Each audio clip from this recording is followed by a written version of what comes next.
Hey folks, welcome back to another video on quantum computing. I know it's been a while since the previous video I uploaded in this series. I had some life stuff going on, but hopefully now I'll be able to continue on this series. And I think I want to end this series with an example of a quantum algorithm where it performs better or faster than a classical algorithm. And I have chosen this one. So this will be a three-parter or two-parter. I'm not decided. I haven't decided yet. But definitely the first part would be going over the classical um, algorithm, and then I would go over how to solve the same problem with the quantum algorithm. So let's dive in. And of course, I have my beer again with me. The weather is pretty awesome today. Pretty windy. I'd love to be outside, but I have waited long enough for this video. So let's begin. So today I will discuss the Bernstein-Vazirani problem, and this was proposed in 1992. So let me first explain what the problem is that we're trying to solve. So given an oracle which takes in a string of x, now this string is a series of bits, zeros and ones, so I call that x. Oracle is treated as a black box, so I feed in this string into the oracle and it gives me some output. So f of x is my oracle. So it is some function that is being applied to x. Again, we don't care what it is, but its output is basically, we don't care how it's implemented, but its output is basically the dot product between x and some other string s, and then whatever is the result, you take mod 2. So basically, whether it's even or odd.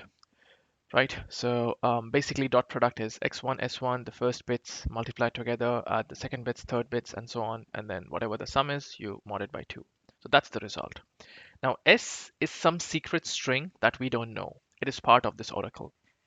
So given this, how can I find what the secret string is? So let me step back again. X is some random string that we can put inside my oracle, the black box. So I put in an X inside the oracle and I get either 1 or 0, depending on this. So I get f of x out. So how can I figure out what the S is the problem. So I I can only try different strings and I see the output. That's all I have access to. So how would I figure out what is this secret S that is being multiplied to? So that's the problem. Now, classically, so before I get into that, let me demonstrate some examples. So here, if suppose my string is 2 bits, 0 and 1, this is my secret string. And if I input 1, 1 as x, so f of x is basically the first digits multiplied plus the second digits multiplied. That would be 1. 1 mod 2 is again 1. So this is what I get. If I send 0, 1 to the oracle, I get 1. 0, 0, because both zeros multiply, and then 0 mod 2 is again 0, so I get 0. So this is how the oracle acts. Now, the number of digits is arbitrary. Your problem, you can extend it to n digits. But let's see the classic solution. The classic solution is to probe each bit with a one hot vector.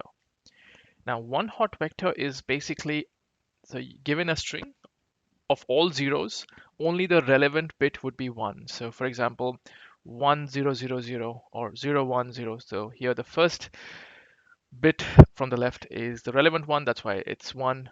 And here the second bit is a relevant one, so that's why that's 1, and then so on. Here the last bit is relevant, so that's 1.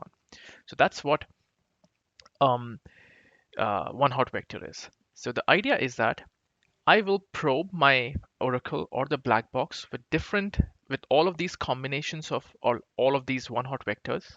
There would how many one hot vectors would there be? N of them, because there are n bits, so there are n of these, so there would be n one hot vectors. So every time I pass in a one hot vector, I will get the value of the secret string at that location. So if I pass in this one hot vector, I get S1, the first bit of my secret string. If I pass in this one, I get the second bit. If I pass in this, I get the last bit. And the reason you get all of these is because if you do the math, so let's go back to this equation here. So give me one sec. Yeah, so let's say I pass in the first one hot vector where x1 is 1 and everything else is 0. The result I get is x1 s1 mod 2.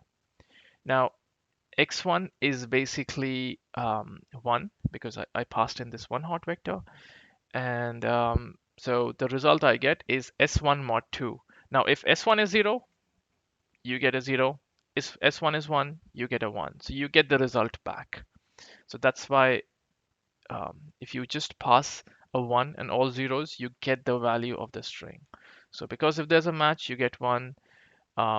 Because if the match is 1, you get a 1, else you get a 0.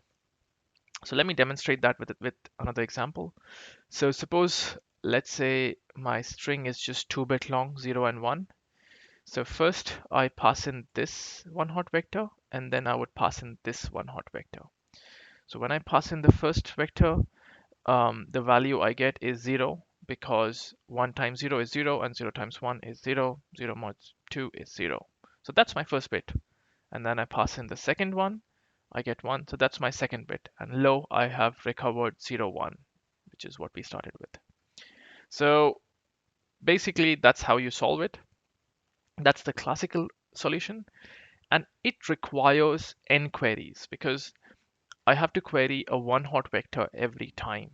So I need n queries or for an n-bit string. So it requires n queries to find the secret string.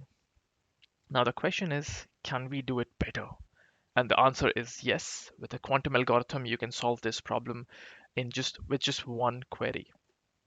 So that's the idea. That's the kind of speed ups you can get with quantum algorithms. And that's the kind of problem that this is a toy problem, of course, but this is the kind of problem that a quantum computer can give you an exponentially awesome speed up. So this is one toy problem in that domain. So before I go to the quantum solution, I first want to, code up the classical solution and show you how it looks like. So now let me open up my VS Code session. All right, so I have pulled up my VS Code session here. And let's say I want to work with 3 bits. And let's say my secret string was this. So I have 3 bits and my secret string is 0, 1, 1. Good. So first step, I have to create a classical oracle because that is the black box that we want to query. But again, this we don't care about how that's implemented. That's a black box. So I will just implement it in a pretty straightforward fashion where it's a function that takes in x and the secret bit or secret string. And then basically I loop over both of them and I take a dot product and then I return the dot product sum mod 2.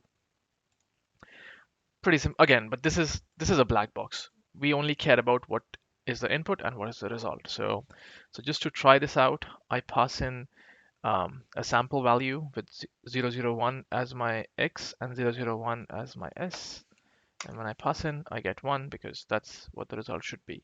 So now if I pass in this, it's again 1. Now if I pass in all zeros as x, I should get a 0 and I get a 0. Good. So we have made our oracle. Okay, now let's try to decode. So now, first of all, I make an x of all zeros. So this is just a vector full of zeros. And then I also initiate a decoded string, all initiated with zeros as well. Good. Now I loop over basically n because I loop over the length of s because that is the number of one hot vectors I would have. So this is the number of queries that I make. And basically at that location, so I loop over 0, 1, 2 because the length is 3. So and at those location, I make my x vector value to be 1. So to create this one hot vector. And then basically I store the result, I query my oracle and store the result. Because if you remember from, let me bring up that again. So if you remember here,